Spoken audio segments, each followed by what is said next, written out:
Friends అందరికీ నమస్తే అండి. నేనండి మీ రజియాను. Welcome back to Syed Razia channel. ఇప్పుడు మా ఆయన వాళ్ళ ఊరికైతే వచ్చామండి. ఇక్కడ ఒక రిజర్వాయర్ని అయితే నేను ఇప్పుడు చూపిస్తాను. చూడండి ఫ్రెండ్స్, చాలా అయితే వాటర్ అయితే ఉంటుంది. మీకు ఈ వీడియో నచ్చితే చిన్న లైక్ చేసి నా ఛానల్కు సబ్స్క్రైబ్ చేసుకోండి ఫ్రెండ్స్. చూడండి ఫ్రెండ్స్, రిజర్వాయర్ ఇక్కడ ఒక 5-6 పల్లెలు వెళ్ళిపోయినాయి. రిజర్వాయర్ పెట్టేటప్పుడు ఈ రిజర్వాయర్ ఇక్కడ వచ్చేటప్పుడు చాలా వెడల్పుగా ఉంది, చాలా పెద్దగా ఉంటుంది. చూడండి, ఇక్కడ అంతా వాటర్ ఉన్నాయి. ఇదంతా వాటరే.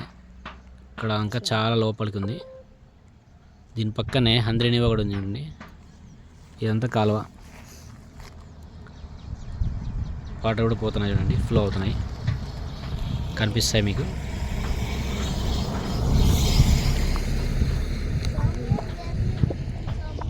చూడండి, ఇది హంద్రీనివా.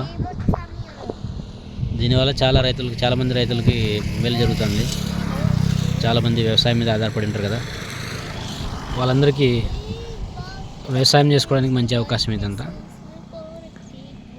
అది చూడండి, వాటర్ స్టోరేజ్ ఉంది రిజర్వాయర్లో మొత్తం అంతా. చాలా పెద్దగా ఉంది. ఈ రిజర్వాయర్ చూడటానికి లోతుగా లేనట్లు మీకైతే అనిపిస్తూ ఉంటుందండి. కానీ దీనిలో ఎవరైనా ఈత రాని వాళ్ళు దీనిలో పడితే ఇక పైకి రావడం మటుకు అసాధ్యమండి. ఈ రిజర్వాయర్కి అయితే ఒక పెద్ద హిస్టరీనే ఉందండి. ఆ హిస్టరీ గురించి తెలుసుకోవాలంటే మీరు వీడియో అయితే ఎండ్ వరకు చూడండి. నేను వీడియోలో ఎక్కడో ఒక చోట అయితే ఈ రిజర్వాయర్ గురించి ఫుల్ ఇన్ఫర్మేషన్ అయితే ఇస్తానండి. ఈ రిజర్వాయర్ వల్ల లాభాలతో పాటు కొన్ని నష్టాలు కూడా ఉన్నాయండి. ఇంకా వీడియోకి లైక్ ఇవ్వకుంటే ప్లీజ్ అండి లైక్ ఇచ్చి నా ఛానల్కు కొద్దిగా సపోర్ట్ చేయండి. ఈ వీడియో వచ్చేసి మా ఆయన వాళ్ళ ఊరికి వెళ్ళినప్పుడు తీసిన వీడియో అండి. మేము మా ఆయన వాళ్ళ ఊరికైతే పార్న రోజు వెళ్ళామండి. పల్లెటూర్లలో కులమత భేదం లేకుండా సంక్రాంతి ఫెస్టివల్ని అందరూ అయితే జరుపుకుంటారండి. ఇది చేసుకుని తినేంత వరకు మాత్రమే పరిమితం అండి. మేము పార్న రోజు వెళ్ళాము కదండి. ముందు రోజు ఫెస్టివల్ అయినప్పటికీ కూడా వాళ్ళు ఫెస్టివల్ రోజు ఏమి కుడాలు ఈ విధంగా ఓలిగలు ఏమీ చేయలేదండి. కొన్ని కారణాల వల్ల ఊర్లో వాళ్ళందరూ కలిసి పార్న రోజు పండగను సెలబ్రేట్ చేసుకోవాలని అయితే అనుకున్నారంటండి. మేము పార్న రోజు వెళ్ళేసరికి మా తోడి కోడలైతే పూర్ణమైతే రుబ్బి ఫ్రిడ్జ్లో అయితే పెట్టిందండి. మా పెద్ద బావ వాళ్ళు పొలం పనులు అయితే చేసుకుంటారండి. వాళ్ళైతే ఇక మార్నింగే లేచి పనులకైతే వెళ్ళిపోతారు. కాబట్టి ఇక మా తోడి కోడలు మార్నింగే లేచి ఈ విధంగా పూర్ణమైతే రుబ్బి కొన్ని ఓలిగలు చేసుకొని ఇక అయితే పనులకైతే వెళ్ళిపోయారు. మేము మధ్యాహ్నం వెళ్ళేసరికి ఒక 2-3 ఓలిగలు అయితే ఉన్నాయండి. ఇక ఈవినింగ్ ఇంటికి వచ్చిన తర్వాత ఇక అయితే మేమిద్దరం కలిసి కూర్చొని చేస్తున్నామండి. మొత్తము ఓలిగలన్నీ ఆమెనే చేసింది. లాస్ట్లో అయితే నేను వెళ్ళి కొద్దిగా బిల్డప్ ఇచ్చానండి. నేనే ఓలికలు చేసినట్లయితే బిల్డప్ ఇచ్చాను. మా తోడి కోడలే మొత్తం చేసిందండి. వాటికి ఆమె చెప్తూనే ఉందండి, నువ్వు లే రజియా, నీకు చేయడం రాదు, నేనే చేస్తానులే, మంట అనేది ఎక్కువగా వస్తుంది కదా అని చెప్తూ ఉందండి.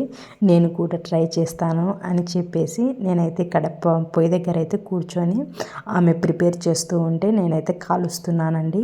వీళ్ళు చేస్తే గన తక్కువ చేయరండి. ఈరోజు సంక్రాంతికి ఎన్ని బ్యాళ్ళు వేశారంటే 2 కేజీల కందిబ్యాళ్ళు వేశారండి. 2 కేజీల కందిబ్యాళ్ళకు 2 కేజీల బెల్లం వేసి ఇక అయితే ఓలిగలు అనేది ప్రిపేర్ చేస్తున్నారు. చేసుకుంటే మటుకు తక్కువ మటుకు అస్సలు ప్రిపేర్ అనేది చేయరండి. ఒక 2 రోజులు ఉండేంత వరకు అయితే ప్రిపేర్ అయితే చేస్తారండి. పల్లెటూర్లలోనే ఇటువంటి ఫెస్టివల్స్ అనేవి చాలా బాగా జరుపుకుంటారండి. ఏది చేసినప్పటికి కూడా వీళ్ళు కట్టెల పొయ్యి మీదనే చేస్తారు. కట్టెల పొయ్యి మీద చేస్తే టేస్ట్ అనేది చాలా చాలా బాగుంటాయండి. ఎన్ని ఓలిగలు ప్రిపేర్ చేశారో చూడండి. కానీ మా అమ్మ వాళ్ళ ఊర్లో మా అమ్మ మటుకు ఎప్పుడు కూడా ఓలిగలు అనేది ప్రిపేర్ చేయదు, కుడాలు మాత్రమే ప్రిపేర్ చేస్తారండి. మా ఊరి సైడ్ మొత్తం అయితే కుడాలే ప్రిపేర్ చేసేది. కానీ మా ఆయన వాళ్ళ ఊరి సైడ్ అయితే ఓలిగలు ప్రిపేర్ చేసుకుంటారండి.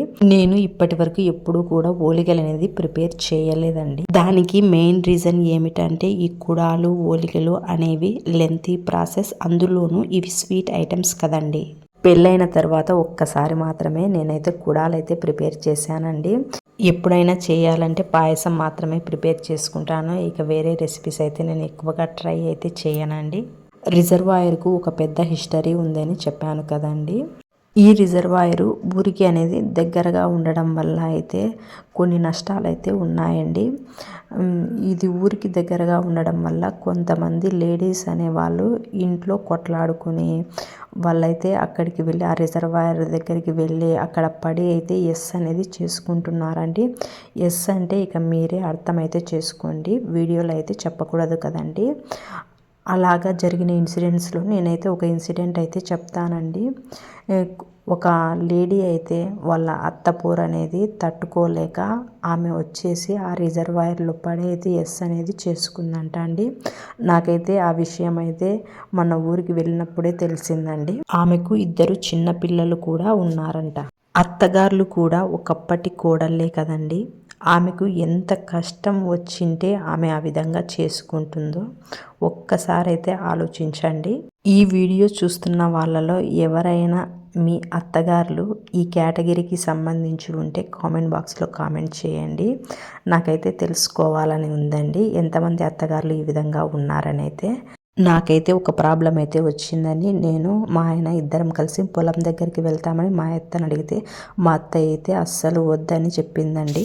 వెళ్తే ఏమవుతుంది అని అయితే నేను మా అత్తనైతే అడిగాను. అడిగితే అక్కడ దారులు అనేవి సరిగ్గా లేవని చెప్పిందండి. ఎందుకు దారులు సరిగ్గా లేవని అడిగితే అక్కడ పొలాల దగ్గర చాలామంది ఎస్ అనేది చేసుకున్నారు, అందుకే వెళ్ళొద్దని అయితే చెప్పిందండి. మా ఆయన వాళ్ళ ఊరిలో ఇటువంటివి అయితే ఎక్కువగా జరుగుతూ ఉంటాయండి. మాకైతే 2 చోట్ల 2 పొలాలు అయితే ఉన్నాయండి. ఒక పొలం దగ్గరికి వెళ్తానని అడిగితే వద్దనింది, ఇంకొక పొలం దగ్గరికి కూడా వెళ్తానంటే ఆ పొలం దగ్గరికి కూడా వద్దనిందండి. ఇక అయితే 2 చోట్ల అయితే దారులు అనేవి సరిగ్గా లేవంట అండి. 2 చోట్ల కూడా ఇదే విధంగా అయితే చాలామంది అయితే ఎస్ అనేది చేసుకున్నారని అయితే మా అత్త అయితే చెప్పిందండి. ఇక ఈ చేసేది ఏమీ లేక ఇక ఇంట్లోనే ఉన్నానండి. వీళ్ళైతే అస్సలు కూరగాయలే కొనరండి. పెరట్లో అయితే చిక్కుడుకాయలు, నెక్స్ట్ కాకరకాయలు, అలాగే వంకాయలు అయితే పెట్టారండి. ఇక కూరగాయలు కావాలంటే వెళ్ళి తెంచుకొని వస్తారండి. తెంచుకొని వచ్చి ఇక అయితే కర్రీస్ అనేవి ప్రిపేర్ చేసుకుంటారండి. మార్నింగ్ టైమ్స్ పనులకు వెళ్తారు కాబట్టి అన్నం పప్పు ఈ విధంగా అయితే ప్రిపేర్ చేసుకుంటారండి. ఇంకా ఈవినింగ్ వచ్చిన తర్వాత వీళ్ళైతే కంపల్సరిగా సజ్జ రొట్టెలు అనేవి ప్రిపేర్ చేస్తారండి. ఇక్కడ మా సైడ్ అయితే జొన్న రొట్టెలు ప్రిపేర్ చేస్తారండి, కానీ వీళ్ళ సైడ్ అయితే అస్సలు జొన్నలు ఉండవండి, సజ్జ రొట్టెలు మాత్రమే ప్రిపేర్ చేసుకుంటారండి. ఆ రిజర్వాయర్ అనేది ఊరికి దగ్గరగా ఉండటం వల్ల చాలామంది అయితే ఆ విధంగా చేసుకుంటున్నారండి. అదైతే నష్టమే కదండి. నెక్స్ట్ లాభం ఏమిటంటే రిజర్వాయర్ ఉండడం వల్ల చాలామంది రైతులైతే పంటలను అయితే పండించుకుంటూ ఉన్నారండి. ఓకేనండి, ఈరోజుటి వీడియో అయితే ఇంతేనండి. మీకు నా వీడియో నచ్చితే నా ఛానల్కు సబ్స్క్రైబ్ చేయండి, అలాగే లైక్ చేయండి. మరిన్ని మంచి వీడియోస్ కోసము నా ఛానల్ని అయితే ఫాలో అవ్వండి ఫ్రెండ్స్.